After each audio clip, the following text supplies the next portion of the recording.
Hello bachcho, let's read out the question first. The air between two closely located plates is uniformly ionized by ultraviolet radiation.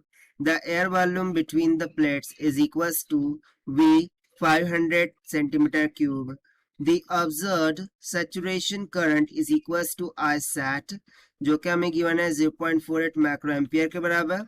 So we have to find that the number of ion pairs produced in a unit volume per unit time, यानी कि कितने unit volume per unit time में ions pairs यहाँ पर होंगे. तो चलिए start करते हैं हम की कॉन्सेप्ट से which we are going to use here for this question. तो जैसे कि देखिए क्वेश्चन में बोल के आ रहा था कि दो क्लोजली लोकेटेड प्लेट्स है, उस पर यूनिफॉर्मली आयोनाइज किया गया है और अल्ट्रावायलेट रेडिएशन में रख दिया गया है और उसका वॉल्यूम हमें दे दिया है 500 सेंटीमीटर क्यूब के बराबर. तो जब आई सेट होता है तो उस टाइम पर उसका करंट दे दिया है. तो हमें क्या फाइंड आउट करना है, number of ion pairs produce in unit volume per unit time.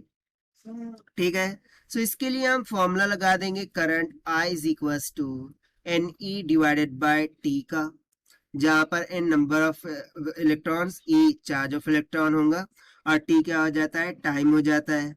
अब इसको मैं फर्दर चेंज करके कैसे लिख सकता हूं, यदि मैं इसको दी एन बाय वी लिखूं. ठीक है, क्या लिखूं, एन बाय वी. सो ये basically ions per unit volume को रिप्रेजेंट कर देगा, जो कि आगे चल के हम क्या लिख सकते हैं, एन डैश के इक्वल लिख सकते हैं. तो सिंपली इसको हमें मल्टीप्लाई करना होगा V into E by T, तो ऑलरेडी हमारे पास था ही. ठीक है. सो यहाँ से बेसिकली मैं क्या बोल सकता हूँ कि जो एन डैश है वो किसको रिप्रेजेंट कर रहा है, number of ions per unit volume को. किसको रिप्रेजेंट कर रहा है, नंबर ऑफ आयन पर यूनिट्स वॉल्यूम को रिप्रेजेंट कर रहा है. बट देखिए हमें जो फाइंड करना है ions pair per unit volume per unit time. So per unit time का भी तो कॉन्सेप्ट आना चाहिए. सो देखिए इसको मैं इस तरीके से लिख देता हूँ, I is equal to N dash by T into V. ठीक है. So N dash by T ये वही तो होगा ions pairs per unit volume per unit time के इक्वल, राइट. सो सिंपली हम इसको क्या लिख सकते हैं, I will be equals to क्या हो जाएगा, एन डॉट, ठीक है, N dot dash into V E के.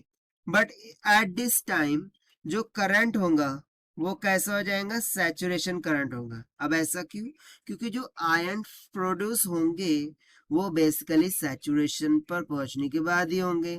सो इस टाइम पर करंट क्या हो जाएंगे, सैचुरेटेड, और एन डैश बाय टी इसकी कंप्लीट वैल्यू हो जाएंगी एन डॉट डैश के बराबर इंटू वीई. अब देखिए सभी के सभी वैल्यूज हमें गिवन है, हमें क्या फाइंड करना था, ions pairs per unit volume per unit time. So it will be equals to कितना हो जाएगा, I saturation divided by volume multiply by E. ना ई की वैल्यू यहाँ पर लिख लीजिए, ये होती है 1.6 इंटू 10⁻19 कूलम के बराबर. अब हम सिंपली वैल्यू सब्स्टिट्यूट करते हैं.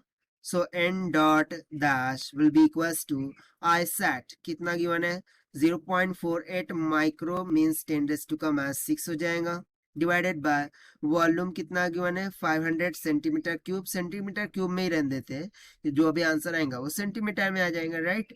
Multiply by charge of electron होता है 1.6 इंटू 10⁻19. सो जब आप इसे सिंप्लीफाई एंड सॉल्व करते हैं, so N dot dash will comes out to be, कितना निकल के आ जाएगा, 6 into 10⁻9 per centimetre cube per second के इक्वल. और यही हो जाएगा हमारा फाइनल आंसर, जो कि हमने सॉल्व किया है by using the conceptual formula of current I equals to N E by T से. So this is the required solution. I hope you understood well. Best of luck. Thank you.